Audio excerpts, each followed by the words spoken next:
നമസ്കാരം, എല്ലാവർക്കും അജയ്സ് പ്രസിൻ്റെ പുതിയൊരു വീഡിയോയിലേക്ക് സ്വാഗതം. Welcome to Ajay's press. Here what we do is express. നമ്മുടെ തൃശ്ശൂർ പൂരം അലങ്കോലമാക്കാൻ ആരെങ്കിലും കൊട്ടേഷൻ എടുത്തിട്ടുണ്ടായിരുന്നു?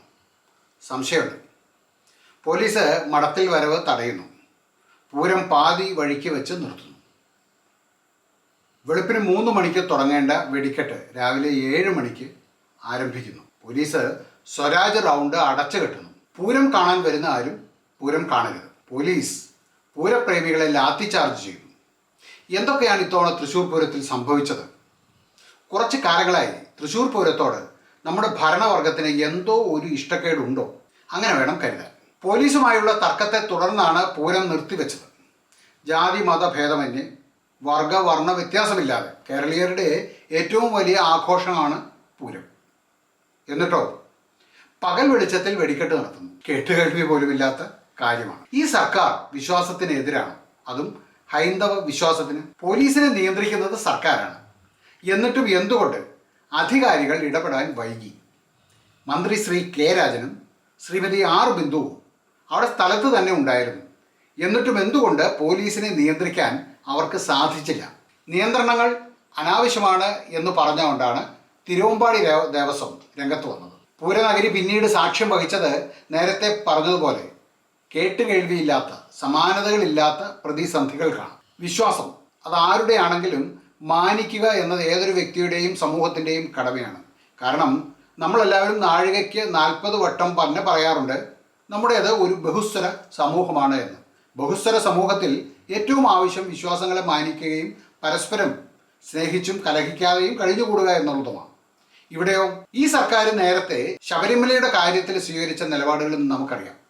അന്നും പോലീസിൻ്റെ നടപടികളാണ് ഏറ്റവും വിമർശന വിധേയമായത്. അർദ്ധരാത്രിയിൽ സ്ത്രീകളെ പോലീസ് വേഷം കെട്ടിച്ച് ശബരിമലയിൽ എത്തിക്കുക എന്ന കാര്യമൊന്നും നമ്മളാരും മറന്നിട്ടൊന്നുമില്ല. രാഷ്ട്രീയ പാർട്ടികൾ അതാരാണെങ്കിലും ആചാരങ്ങളിലും അനുഷ്ഠാനങ്ങളിലും ഉത്സവങ്ങളിലും ഒന്നും പ്രത്യക്ഷമായും പരോക്ഷമായും ഇടപെടുക എന്നത് തന്നെ അഭികാമ്യമായ ഒരു സംഗതിയല്ല. ഇവിടെയും പോലീസാണ് പ്രശ്നങ്ങൾ ഉണ്ടാക്കിയത്, അതിൻ്റെ തീവ്രത കൂട്ടിയത്.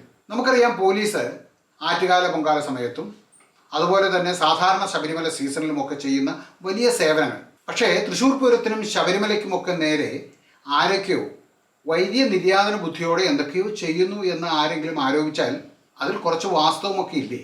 ഈ വർഷം തന്നെ നമുക്കറിയാം, ശബരിമലയിലെ തിരക്ക് നിയന്ത്രിക്കാൻ കഴിയാതെ വന്നപ്പോൾ വഴിയിൽ വെച്ച് മാലയൂരിപ്പോയ നിരവധി ഭക്തന്മാരുണ്ട് എന്ന്. സ്വാഭാവികമായും വരും വർഷങ്ങളിലും തീർത്ഥാടകരുടെ എണ്ണത്തിൽ വലിയ കുറവുണ്ടാകാൻ സാധ്യതയുണ്ട്. അത് തന്നെയാണോ ഇവരുടെ ഉദ്ദേശ ലക്ഷ്യം? അതും സംശയിക്കണം.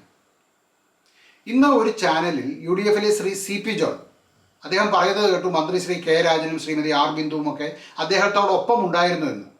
എന്നിട്ടും അവരൊന്നും ചെയ്തില്ല. മന്ത്രിമാർ എന്ന നിലയിൽ അവർക്കൊന്നും ചെയ്യാനാകില്ലേ? ജില്ലാ ഭരണകൂടത്തിനും പോലീസ് കമ്മീഷണർക്കുമൊക്കെ താഴെയാണോ അവരുടെ സ്ഥാനം? കേരളത്തിലെ മന്ത്രിമാരുടെ സ്ഥാനം? നമ്മൾ എന്താണ് കരുതേണ്ടത്? നമ്മൾ എന്താണ് വിചാരിക്കേണ്ടത്? പൂരം തൃശ്ശൂരുകാരുടെ മാത്രമല്ല, ഓരോ കേരളീയൻ്റെയും വികാരമാണ്. പൂരങ്ങളുടെ പൂരമാണ് തൃശ്ശൂർ പൂരം. എത്രയോ വർഷമായി പോലീസിൻ്റെ നിസ്വാർത്ഥമായ സേവനമാണ് പൂരത്തെ പൂരമാക്കിക്കൊണ്ട് നിർത്തുന്നത് അല്ലെങ്കിൽ കൊണ്ടുപോയിക്കൊണ്ടിരിക്കുന്നത്. പക്ഷേ ഈ വർഷം തൃശ്ശൂരിലെ പോലീസ് കമ്മീഷണറുടെ ഒറ്റ പിടിവാശി കൊണ്ട് മാത്രമാണ് പൂരത്തിൻ്റെ മൊത്തം താളവും തെറ്റിയത്. പൂരം കാണാൻ വരുന്നവർക്ക് വീട്ടിലിരുന്ന് TV കണ്ടാൽ പോലെ എന്ന് വിചാരിച്ചിട്ടുണ്ടെങ്കിൽ, ആരെങ്കിലും അങ്ങനെയൊക്കെ കരുതിയിട്ടുണ്ടെങ്കിൽ അവരെ കുറ്റം പറയാൻ പറ്റില്ല. സത്യത്തിൽ ഇന്നലെ തൃശ്ശൂർ നടന്നത് പോലീസിൻ്റെ തേർവാഴ്ചയായി. ഒടുക്കം മന്ത്രി ശ്രീ കെ രാജൻ ഇടപെട്ടിട്ടാണ് രാവിലെ 7 മണിക്ക് വെടിക്കെട്ട് ആരംഭിച്ചത്.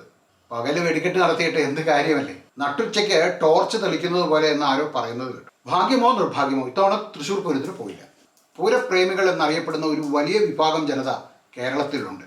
ഒരു വർഷത്തെ പൂരം കഴിയുമ്പോൾ അടുത്ത വർഷത്തെ പൂരത്തിനായിട്ട് കാത്തിരിക്കുന്നവർ. അവരോട് ചെയ്തത് സമാനതകളില്ലാത്ത ദ്രോഹമാണ് എന്ന് പറയാതിരിക്കാൻ വയ്യ. യാതൊരു നീതീകരണവുമില്ലാത്ത നടപടിയായി പോയി ഇത്. ഞാനൊരു പൂരപ്രേമിയല്ല, പക്ഷെ എനിക്ക് പൂരം ഇഷ്ടമാണ്. അതുകൊണ്ട് തന്നെ ഇത്രയെങ്കിലും പറഞ്ഞില്ലെങ്കിൽ നമ്മളോട് തന്നെ ചെയ്യുന്ന ഒരു വലിയ അപരാധമായിരിക്കും അത് എന്ന് എനിക്ക് തോന്നിയത് കൊണ്ടാണ് ഈ വീഡിയോയിൽ വന്ന് ഇത്രയും കാര്യം പറയാൻ ശ്രമിച്ചത്. എല്ലാവർക്കും നല്ലൊരു ദിവസം ആശംസിക്കുന്നു. നന്ദി, നമസ്കാരം.